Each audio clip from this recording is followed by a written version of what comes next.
Hi friends, நம்ம இன்றைக்கி மாடி தோட்டத்துக்கு வந்தாச்சு.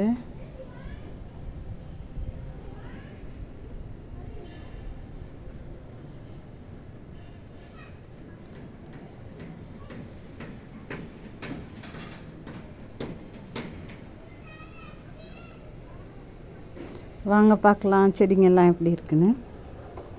நம்ம வாங்கிட்டு வந்த மேரிகோல்டு, ஜினியா இதெல்லாம் நான் நடவு பண்ணிட்டேன். கொஞ்சம் மண் போட வேண்டியது இருக்குது. அது மட்டும் தான் மண் எடுத்துகிட்டு வந்திருக்கேன், போட்டு விடணும். நல்லா இருக்கா? இங்கே பாருங்கள், நேற்று ரெடி பண்ண ஹேங்கிங் பார்ட்ஸ் எல்லாம் கூட நல்லாயிருக்கு.